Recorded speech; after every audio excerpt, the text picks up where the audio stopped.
O pesquisador e escritor Paulo Henrique de Figueiredo lança a obra que revela fatos desconhecidos da vida de Allan Kardec e conduz o espiritismo para a libertadora doutrina dos espíritos.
Olá, boa noite, querido irmão Michel. Está me ouvindo? Boa noite, tudo bem? Tudo bem. Olha, a nossa alegria é imensa em recebê-lo mais uma vez, trazendo aí mais um estudo maravilhoso. Nós agradecemos porque também estamos terminando o mês de comemoração do aniversário do Cio da Gama. Muito obrigada, tá? Eu que agradeço. Então, nós vamos também dar uma boa noite para todos os irmãos que estão nos aguardando e vão nos acompanhar, e os outros que só poderão assistir no outro horário. Nós damos boas-vindas, que sejamos então, que tenhamos uma boa noite de estudo e reflexão. O nosso irmão Michel é de Cruz Altas, no Rio Grande do Sul. Deve estar mais frio aí do que aqui, não está? Mas, frio. Tá bom, meu querido, mas então ele sempre nos auxilia com o seu conhecimento, trazendo para nós importantes reflexões e aprendizagem. Então, nós agora vamos para a nossa prece inicial e convidamos nossos irmãos a elevação de pensamento em Deus, em Jesus. Senhor, nós agradecemos pelos momentos que aqui vamos passar, de iluminação e aprendizagem para nosso progresso espiritual, que possamos assim praticá-los e que estejam na reflexão em nossa mente, no nosso coração. Que nossa mentora Zilda Gama e os bons espíritos inspirem nosso irmão Michel para que ele coloque aqui o seu estudo, o seu conhecimento para a nossa aprendizagem. E, Senhor, pedimos então a sua bênção para todos nós. Que assim seja, graças a Deus. Então, querido irmão, agora a palavra é sua. E nós já o conhecemos no canal Kardec Clube, acompanhamos várias lives que você traz, trazendo para nós o verdadeiro espiritismo. Muito obrigada. Eu que agradeço. Eu agradeço pela oportunidade, pelo convite. de falar sobre a obra de Kardec.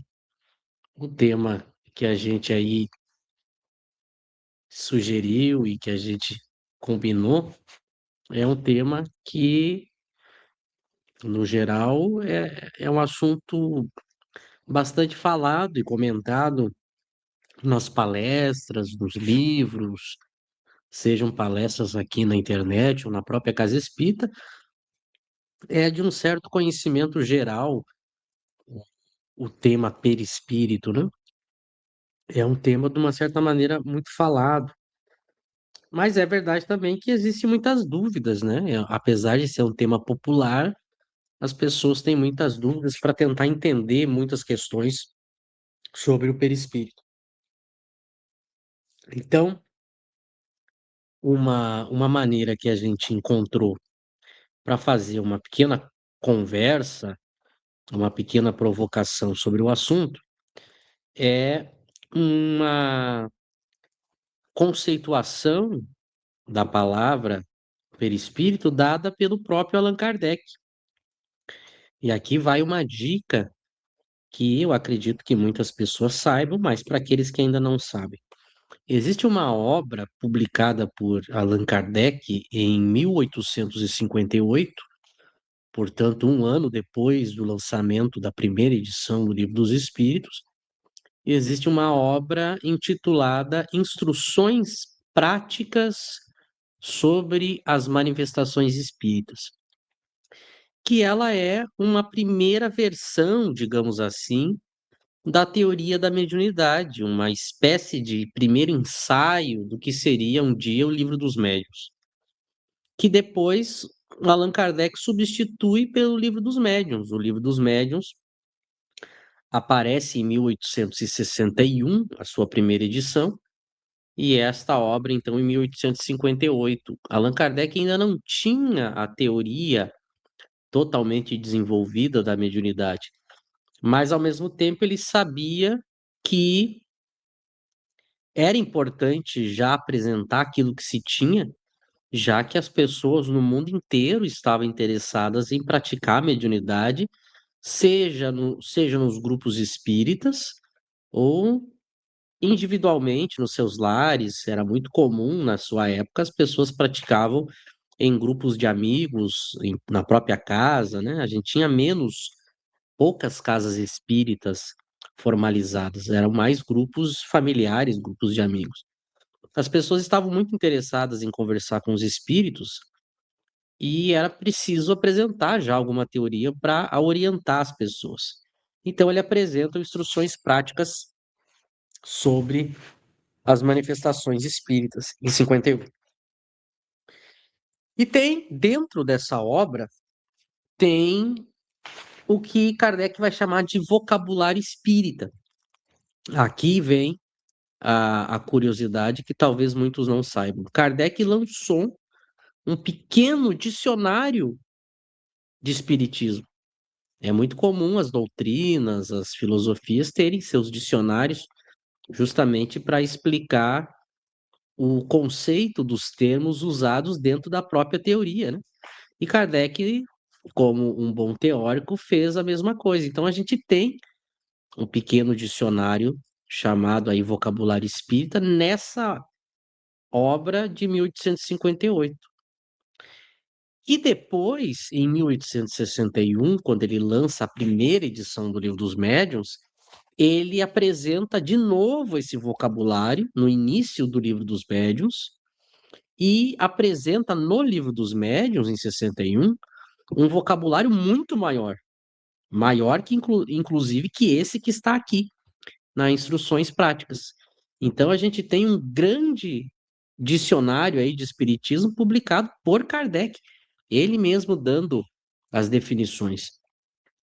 Começa aqui nessa obra e em 61, na primeira edição do Livro dos Médiuns, ele apresenta um vocabulário maior.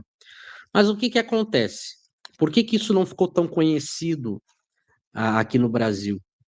Porque na segunda edição de O Livro dos Médiuns, Allan Kardec tira esse vocabulário do Livro dos Médiuns, Por quê? Porque ele tinha a intenção de depois publicar em separado esse dicionário.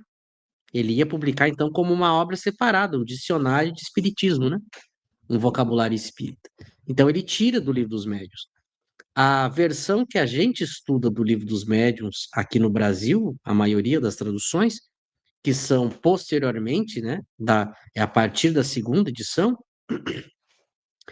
já não tem mais vocabulário espírita. Tem um pequeno vocabulário espírita no final do Livro dos Médiuns, mas é só referente a termos mais específicos da obra. Esse grande vocabulário espírita não aparece na já a partir da segunda edição do Livro dos Médiuns. E Kardec acabou depois desencarnando e não publicou o vocabulário em separado. Não deu tempo. Ele teve que priorizar outras coisas. Então acabou que ficou meio desconhecido.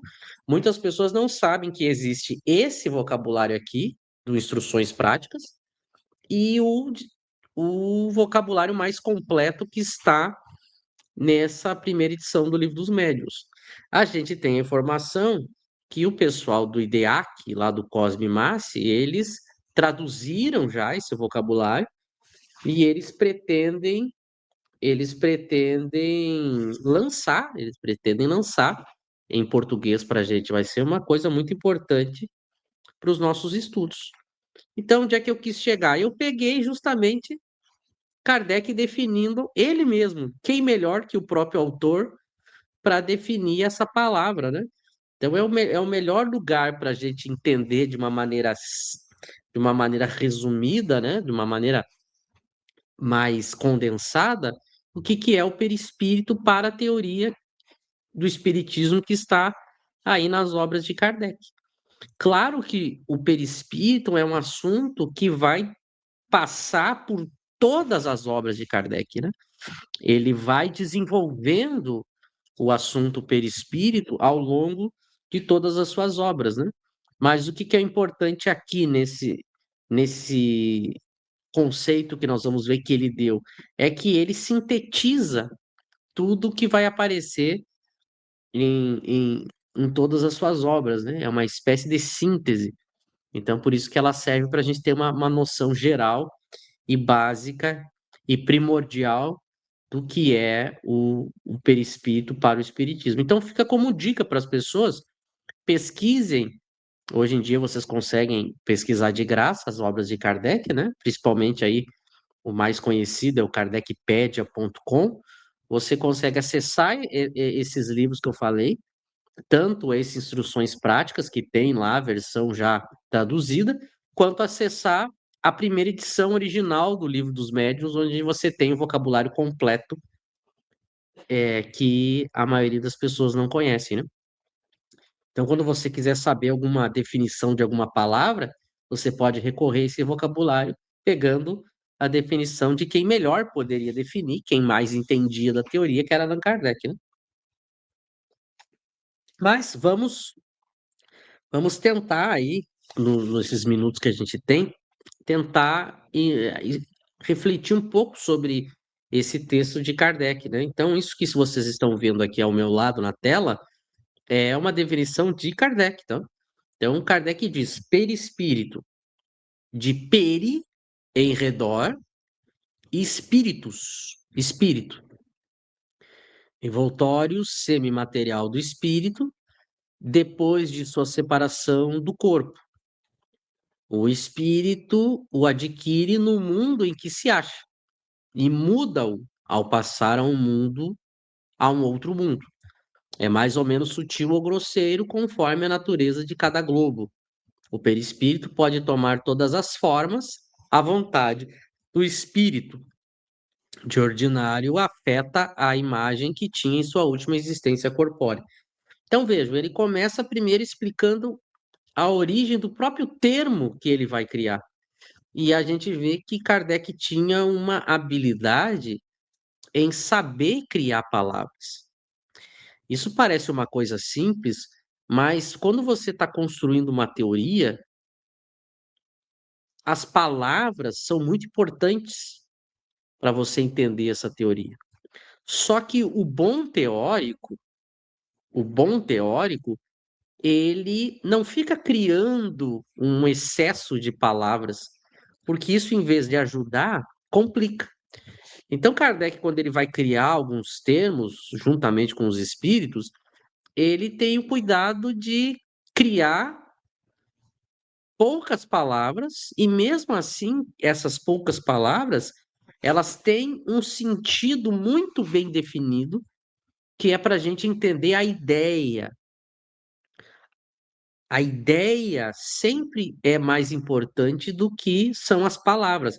As palavras existem para nos ajudar a entender a ideia.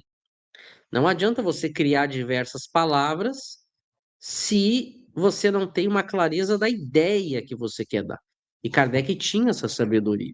Ele não ficava usando palavras de maneira aleatória, subjetiva, sem nenhum controle, sem nenhum critério. Então, a própria palavra, se você pega a palavra que ele usa, você já tem uma ideia do que é o perispírito. Isso é uma coisa muito interessante que só grandes teóricos conseguem fazer. Porque peri é em redor, espíritos é espírito, em redor do espírito. Então, perispírito é algo em redor do espírito. É alguma coisa que está envolvendo o espírito. Então, veja como a palavra foi muito bem criada por ele, porque ela já dá uma ideia filosófica do que é o perispírito para a teoria espírita. É alguma coisa, é algo que depois a gente vai ver que ele vai chamar aí de corpo, ou ele vai chamar de envoltório, né? Que ele vai chamar de algo semimaterial. A gente já vai entender o que que é esse semimaterial, mas vejam, a ideia de perispírito pressupõe o espírito. Porque se perispírito é algo em torno do espírito, para eu ter perispírito, eu tenho que ter espírito. Eu jamais vou ter perispírito sem espírito. Por quê? Porque pela própria definição, perispírito é algo que envolve o espírito. Então eu tenho que ter o espírito para ter o perispírito. Para eu ter algo que envolve o espírito, logicamente eu tenho que ter o espírito. Então vejam a genialidade dele na própria construção da palavra. Eu não vou ter perispírito sem espírito. Assim como ele vai mostrar nas suas obras, que eu também não vou ter espírito sem perispírito. Isso é uma coisa muito importante, que a gente vai, se der tempo, a gente vai conversar um pouco. Então, essa é a primeira coisa. Eu tenho perispírito, aliás, eu tenho o espírito e tenho perispírito. São duas coisas diferentes, não são a mesma coisa, são duas coisas, mas para uma existir, eu tenho que ter a outra. Eu tenho que ter o espírito para existir o perispírito. E embora eu tenha que ter uma coisa para existir a outra, essas são duas coisas diferentes, mas que eu não vou encontrar elas separadas. Não são duas coisas que eu possa encontrar separadas no universo. A gente separa didaticamente através do pensamento, da reflexão, mas elas são duas coisas que estão sempre unidas. Eu não tenho perispírito sem espírito, nem espírito sem perispírito. E bom, ele começa por colocar, bom, o que que é esta coisa que está em volta do espírito, que está ao redor do espírito, portanto, perispírito. Ele começa falando que é um envoltório semimaterial do espírito. Veja a coerência, né? Porque tem que ser do espírito, porque não há perispírito sem espírito. O que que ele quer dizer com semimaterial? Isso é uma coisa muito importante. Kardec vai mostrar que eu tenho o espírito, que é o ser que pensa, é o ser inteligente, é a causa inteligente, o princípio inteligente. É o ser que detém inteligência, pensamentos, conhecimentos, vontade, emoções, sentimentos, memória. Tudo isso, quem tem, quem possui, quem é causador é o espírito. O espírito detém todas essas propriedades aí, essas características, certo? E ele tem, além disso, algo que o envolve, algo que o envolve. E esse algo que o envolve, ele chama de perispírito, que ele também vai dizer que é um envoltório, porque envolve, e ele vai dizer que é semimaterial. Por quê?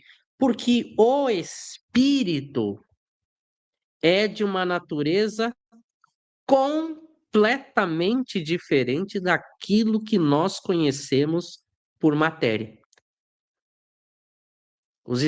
Kardec chega a falar de algo imaterial, mas os espíritos dizem imaterial não é bem o termo, porque é alguma coisa. O espírito é alguma coisa, mas ele não pode ser entendido, comparado, refletido, imaginado, a sua natureza, a sua essência, não pode, não pode ter semelhança nenhuma com nada que seja matéria. Nada. Por que isso é um ponto muito importante na teoria espírita? Porque se você colocar qualquer característica de matéria no espírito, você causa um problema na teoria espírita que se chama princípio da não retrogradação da alma. O que é isso? Para o espiritismo, a partir do momento que o espírito pensa, existe, aprende, tem experiências, ele nunca, absolutamente nunca perde o que ele adquiriu e jamais deixa de existir. Ora, toda a matéria que nós conhecemos, ela existe através de um ciclo em que ela se transforma, em que de um estado ela passa para o outro, em que ela pode ser o que os filósofos chamam corrompida, transformada, destruída, modificada. Vejam, a alma não pode ter essas características, por isso que eu não posso jamais comparar o espírito com a matéria, porque senão eu poderia dizer que o espírito poderia sofrer alguma alteração, se ele tivesse alguma semelhança com a matéria, ele poderia sofrer alguma alteração que ele perderia alguma coisa. Então você estaria evoluindo, aprendendo, e daqui a pouco você perderia pensamentos. Isso não pode existir para a teoria espírita, porque isso seria um regresso. E não existe regresso no espírito. Por quê? Porque ele é de uma natureza completamente diferente da matéria, ele é indestrutível, incorruptível. Então, nós não sabemos a natureza íntima do espírito, nós só sabemos por negação. Ele não pode ser nada que seja matéria. Por essas razões que eu coloquei, porque senão eu teria um problema moral.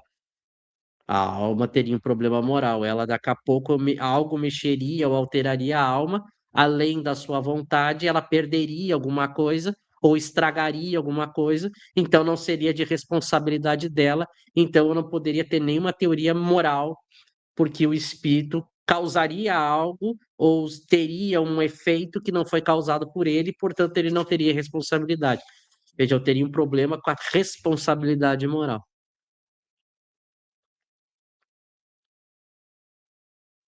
Agora, o perispírito,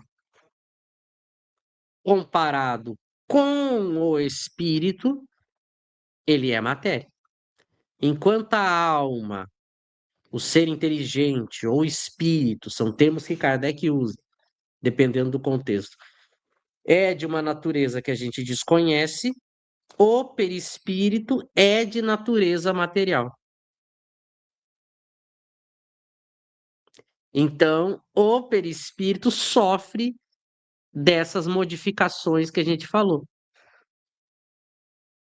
Ele muda sua natureza, ele muda sua forma, o espírito troca de perispírito, como a gente viu aqui no próprio texto. Vejo que é bem diferente da alma. Mas, embora seja uma matéria, o perispírito não é da mesma natureza da matéria que a gente conhece e estuda com as nossas ciências acadêmicas. Ela não tem a mesma natureza. Percebe? Ela não é estudada em laboratório, ela não é de uma natureza que você possa pegar ela e avaliar ela de alguma maneira, com as nossas ciências e instrumentos acadêmicos, científicos do mundo. Ela tem características na sua natureza material que são muito, muito diferentes das características da nossa matéria conhecida. Mas ela é matéria por quê? Porque ela não tem inteligência, ela não tem pensamentos, ela não tem vontade, ela não tem emoções. Então ela é matéria. Mas ao mesmo tempo ela é diferente da matéria que a gente conhece. Aí vem mais uma vez a sabedoria de Kardec nas classificações e nos nomes. Se ela é matéria, porque ela é diferente do espírito, mas ao mesmo tempo ela é de uma matéria diferente da matéria conhecida, ele vai ter a genialidade de chamar de semimatéria, para a gente entender que é matéria, mas não é igual à matéria grosseira estudado pela física, pela química, pela biologia. Então é por isso que ele vai chamar de semimatéria, porque ela tem características materiais, mas ela é diferente, completamente diferente da matéria conhecida. Então por isso que ele chama de semimatéria. Enquanto o espírito está encarnado no corpo, como nós estamos agora, o espírito possui dois corpos, ou dois envoltórios. O semimaterial, que é o perispírito, e o corpo físico, que é esse que morre e que vira pó, e que as ciências do mundo estudam. Quando morre o corpo físico, da matéria grosseira propriamente dita, o espírito fica apenas com o seu perispírito, ou com o seu envoltório semimaterial. Então, notem, ele vai construindo a ideia, apresentando, além de palavras, ele apresenta as características. E essas características não foram inventadas por Kardec. Isso é uma coisa muito importante. Elas foram tiradas da própria observação dos fenômenos espíritas. Por isso que são informações que a gente diz que são científicas, porque elas decorrem das experiências. Não foi Kardec imaginando, especulando, inventando com a imaginação e com raciocínio apenas essas noções que a gente está comentando. Ele observou os fenômenos e pôde reparar essas características. Reparar que existe um perispírito, que ele tem propriedades materiais, mas que são propriedades diferentes da matéria conhecida. Depois, se der tempo, a gente comenta como é que ele observou isso. Por enquanto, a gente tem só a informação. Porque lembra, aqui ele não está fundamentando, ele só está dando o conceito. Quando você publica um dicionário, o conceito já está formado. Se você quer a fundamentação dos conceitos, você tem que estudar toda a teoria do perispírito. E essa teoria, como eu falei no início, está espalhada em todas as obras de Kardec. Então agora ele vai para uma outra informação. O espírito adquire no mundo em que se acha e muda-o ao passar ao mundo, a um outro mundo. Aqui vem mais uma informação. O espírito que não muda a sua essência, a sua natureza, porque ela não é matéria, mas ele muda de envoltório. Ele muda de perispírito. Aqui vai uma das razões por que a obra de Kardec não coloca características da alma no perispírito. Uma das razões é essa, porque se você colocasse pensamento, memória, alguma coisa no perispírito, no momento que o espírito trocasse de perispírito, ele perderia. Por isso que tudo que é pensamento e memória, um tipo de pensamento, está na alma ou no espírito. Mas o perispírito ele muda, justamente porque é matéria. De acordo com o mundo, muda o envoltório. Você mudou de mundo, você muda de envoltório. E para que a gente não imaginasse uma coisa como uma roupa, né? Para que a gente não levasse ao pé da letra, imaginando o perispírito como uma roupa, os espíritos explicam que essa mudança se dá automaticamente. Não é que exista algum momento que o espírito fica sem perispírito. Ele nunca fica sem perispírito.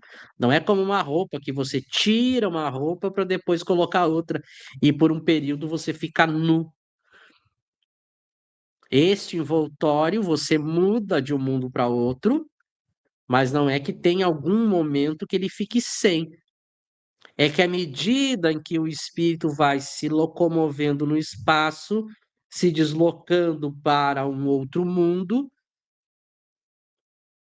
aquela matéria que o está envolvendo, na qual ele está mergulhado no universo, ela vai mudando. Mas ele nunca deixou de estar envolvido. Percebe? Você mudou o envoltório, mas nunca deixou de estar envolvido. Muito parecido com a metáfora de alguém que está mergulhado dentro d'água e ela vai se transportando de um rio em direção ao mar e que chega um momento em que ela está envolta das águas salgadas e não mais da água doce. Mas em nenhum momento ela esteve fora d'água. Essa analogia serve para a gente entender. Mas então ele muda de perispírito conforme o mundo.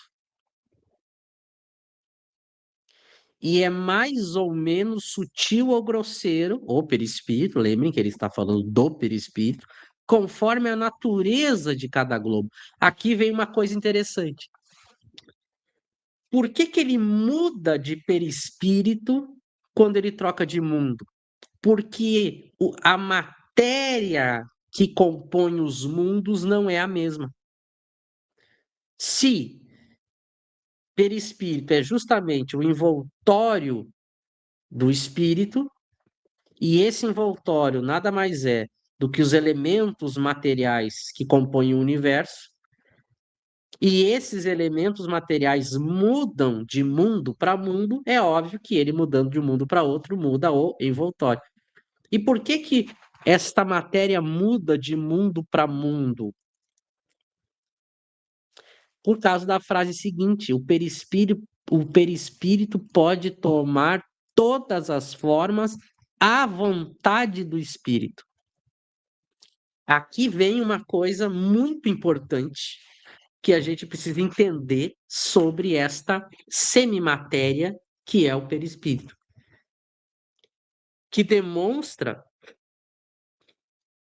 que demonstra justamente que o perispírito é algo de natureza material completamente diferente da nossa matéria grosseira estudada pelas ciências acadêmicas. Porque ela é uma matéria que responde ao pensamento, que é suscetível ao pensamento de maneira direta. É suscetível ao pensamento do espírito. Nós não temos nenhum tipo de matéria semelhante estudada pelas nossas ciências, que se modifique de maneira direta e seja suscetível ao pensamento. Por isso mesmo que Kardec vai chamar de outra coisa. Ele não vai chamar de matéria propriamente dita, ele chama de semimatéria, porque ela é de uma natureza que responde à vontade do espírito, e a vontade é um tipo de pensamento. Você pensa e esta matéria se modifica. Sofre os efeitos do pensamento de maneira direta. Tanto que se você muda de pensamento, muda de novo as características daquela matéria. Por isso que ele vai chamar de semimatéria. Ou ele vai chamar de fluido, que é outra genialidade de Kardec, que permanece atual. Às vezes as pessoas confundem, acham que acham que essa palavra fluido ela pode ser substituída por alguma outra palavra. Algumas pessoas equivocadamente usam o termo energia. Isso é um equívoco brutal.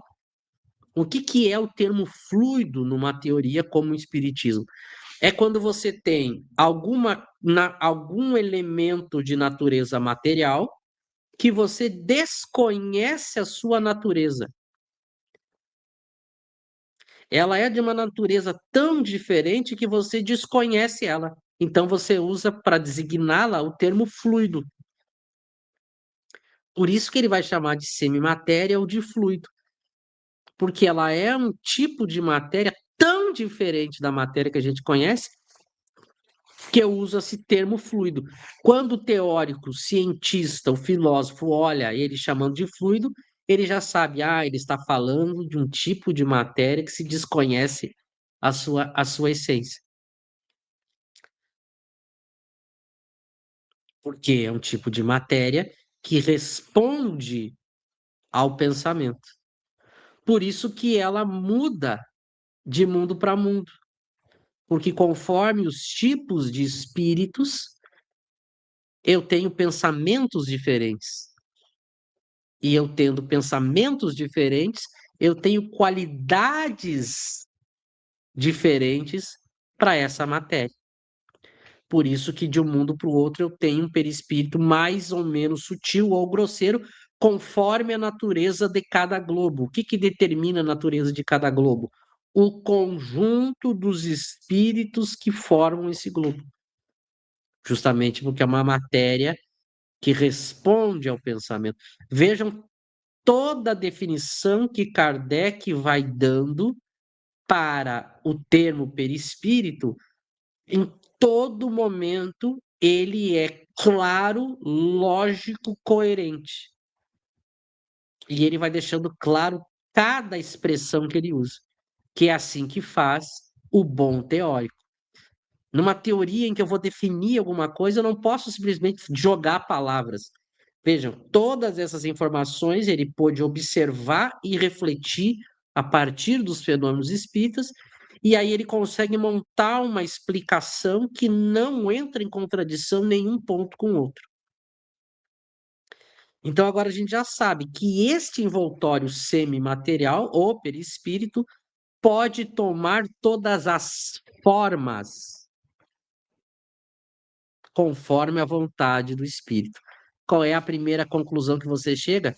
É uma matéria completamente diferente, porque ela obedece à vontade do espírito. Vejam que a nossa matéria não obedece à nossa vontade diretamente. E é muito simples de você verificar isso. Basta você perceber que você pode mudar e ter 15 pensamentos diferentes, um atrás do outro, e a sua forma não mudou. O seu corpo permaneceu exatamente da mesma forma. O perispírito não é assim. O perispírito adota a forma conforme a vontade do espírito. O nosso corpo material grosseiro não muda de forma. Então, é uma diferença radical e substancial, por isso que eu não posso confundir corpo físico e perispírito. E aqui vem outra coisa importante que Kardec vai explicar em suas obras e já está implícito na sua definição. O espírito consegue alterar a forma do seu perispírito. E atenção para a palavra forma. Muita atenção para a palavra forma, que às vezes as pessoas esqueceram de prestar atenção. O espírito consegue mudar a forma do seu perispírito. Por que ele usa a palavra forma? Porque ele não tem função. Muito cuidado em confundir forma com função. O espírito pode dar todas as formas ao seu perispírito. Olha o que a frase diz. O perispírito pode tomar todas as formas, conforme a vontade do espírito. As formas. Por quê? Porque ao tomar uma forma, conforme a minha vontade, assim que a minha vontade mudar, muda a forma. O perispírito não adquire a função da forma. Porque se o perispírito adquirisse a função da forma, eu não poderia mais mudar a vontade. A forma. Para quem está achando isso, se alguém achar isso um pouco prolixo e difícil, vamos trabalhar com exemplos. Imagina que eu, à minha vontade, pense e dê uma forma ao meu perispírito em que eu não tenha braços e pernas. Através da minha vontade, eu dei essa forma para o meu perispírito. Eu apareço com a forma, essa que vocês estão vendo, só que vocês me veriam, se estivessem vendo o meu perispírito, vocês me veriam sem braços e pernas. Ora, se a partir da forma eu tivesse a função, vejam, eu não conseguiria voltar para outra forma, porque ao tomar aquela forma sem braços e pernas, eu como que iria adquirir aquela condição. Mas não, eu posso voltar e mudar a forma de novo. Vamos dar um exemplo mais claro ainda. Por que o perispírito não pode ter órgãos, não pode ter um sistema orgânico, como muitas obras fora de Kardec colocam? Porque eu geraria essa contradição. Se o perispírito fosse um organismo, ao mudar a forma do perispírito, eu alteraria o organismo. Então, por exemplo, se eu aparecesse com uma forma que não fosse humana, porque ele diz que o perispírito pode tomar todas as formas à vontade do espírito. Então eu apareceria o quê? Como uma árvore. Bom, se eu tomasse a forma da árvore, eu iria prejudicar o organismo do perispírito, porque eu desfiz aquele organismo com a minha vontade. Então eu destruiria o organismo do perispírito toda vez que eu mudasse de forma. E se eu tivesse um organismo, eu também não poderia mudar de forma, porque justamente como eu falei, você prejudicaria o organismo. Kardec fala que havia espíritos que apareciam sem cabeça. Bom, se eu tivesse um cérebro perispiritual, eu apareço sem cabeça, perco a capacidade cognitiva porque destruí o meu perispírito cerebral e deixaria de pensar. Então eu iria retrogradar, eu não iria conseguir voltar ao meu estado normal, porque eu destruí o órgão justamente responsável pelos meus pensamentos. Por isso que o perispírito não pode ter órgãos. E Kardec foi muito coerente, porque ele muda o tempo todo. E se ele muda o tempo todo, é só forma, não tem função. Porque se tivesse função, não poderia mudar o tempo todo. Olha a coerência lógica e simples da obra de Kardec. Da mesma forma, se um espírito tomasse a forma de um animal, Se ele adquirisse as funções a partir da forma, ele viraria um animal. Então haveria retrogradação. Eu iria evoluir, ter conhecimentos, pensamentos, memórias. Tomei a forma de um animal, voltei a ser como um animal. Perdi tudo conhecimento, sabedoria, consciência, pensamento, memória que eu tinha. Haveria retrogradação da alma, princípio contrário à teoria espírita. Então, por isso que Kardec é muito simples e muito inteligente e muito coerente. Ele não criou essa contradição que muitos autores criaram. O que o perispírito faz é tomar forma, não tem função. Não tem função nenhuma. O espírito pode tomar a forma lá de um corpo que tem até estômago, mas não significa que é um órgão do perispírito que ele sente fome e precisa se alimentar. Tem nada a ver. É só forma. Como uma boneca, né? Uma boneca que você compra numa loja de brinquedos, que ela tem forma, mas ela não tem função. Não é de verdade.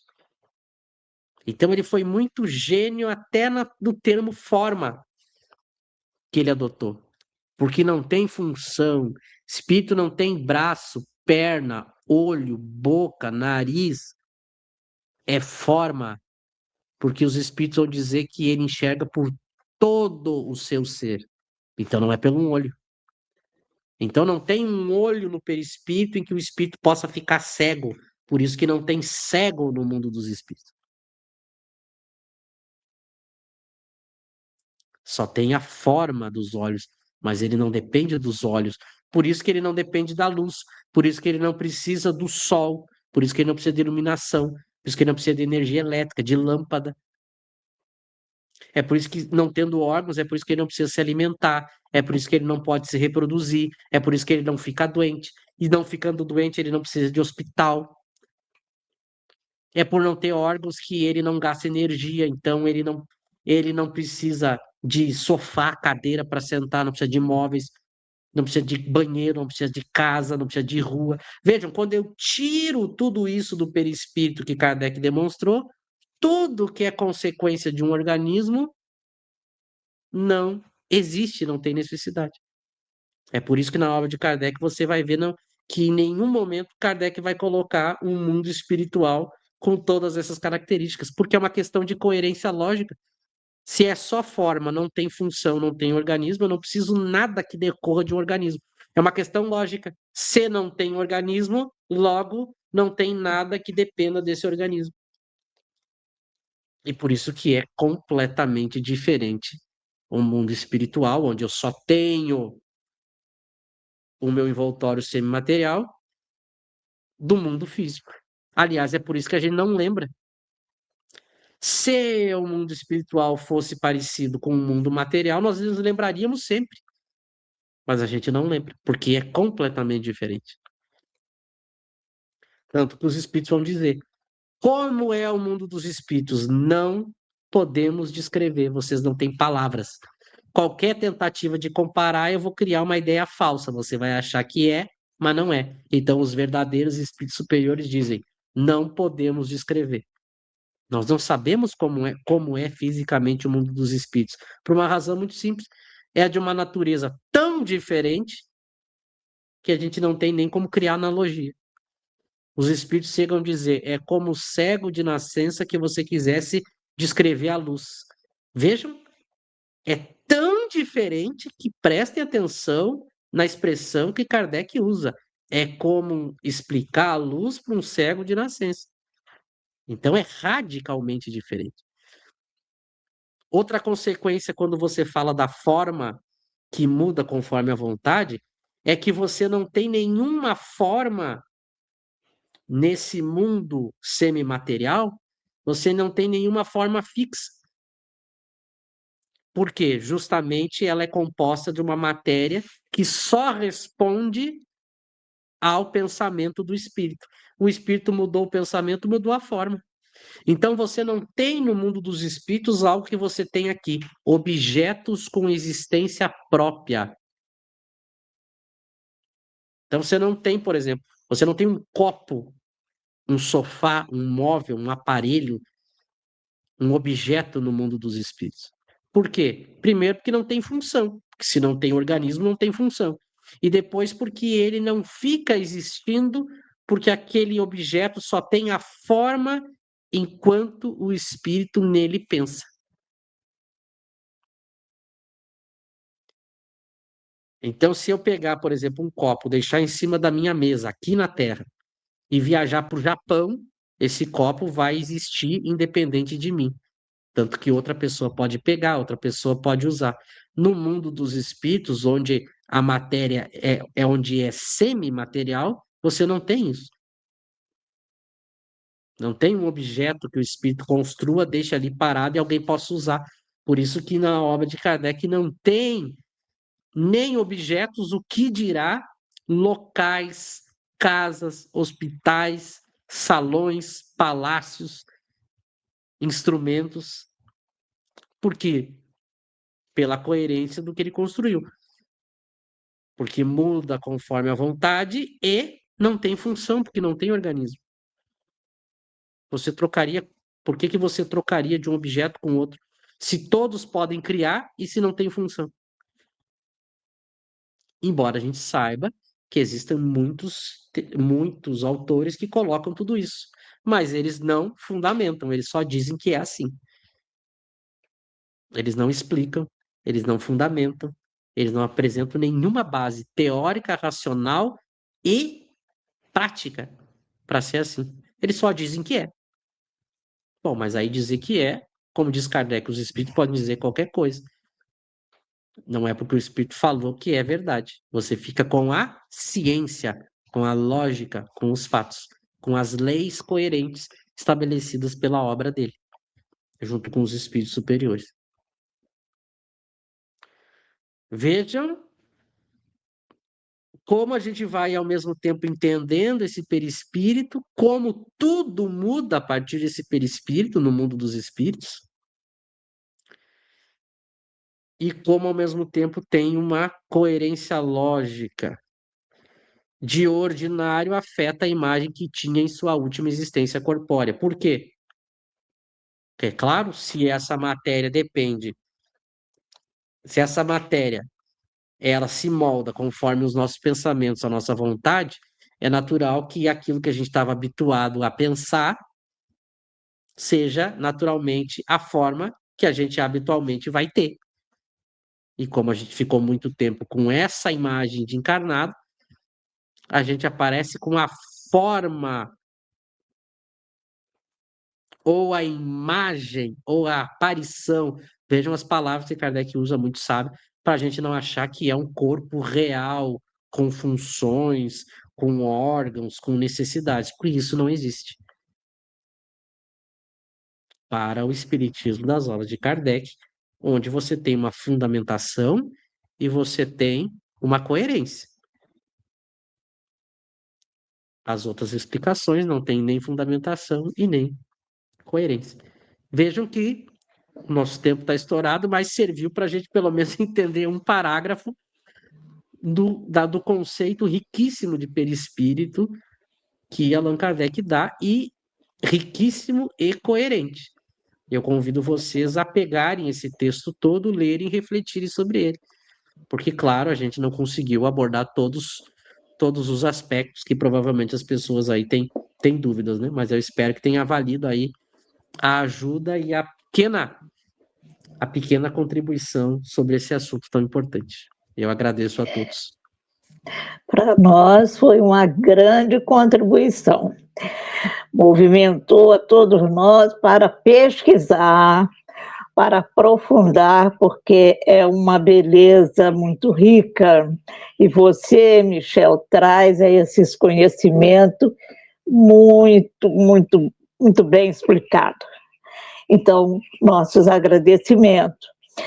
E vamos, então, para convidar todos nossos irmãos para a prece final, elevando o nosso pensamento a Deus, a Jesus, para agradecer, Senhor, pelos momentos de tanta aprendizagem que tanto nos enriquece a nossa alma porque o conhecimento é que faz com que possamos crescer na lógica, na razão, como Kardec trouxe para nós. Agradecemos a nossa mentora, Zilda Gama, esses bons espíritos que estiveram conosco e sempre estarão nos acompanhando. Agradecemos ao nosso irmão Michel e pedimos, Senhor, a sua bênção para todos nós, encarnados e desencarnados. Que assim seja, graças a Deus. Então, meu querido, nós agradecemos e encerramos assim um mês de aniversário numa riqueza espiritual. Muito obrigada. E vamos acompanhá-lo lá no Kardec Clube, tá bom? Isso aí, eu que agradeço. Muito obrigado a todos. Agora nós vamos ao vivo lá para o Estudar Kardec do meu amigo Lauro, agora às 20 horas. Muito obrigado. Pois é isso aí. Um abraço muito grande nosso, tá bom? Tchau.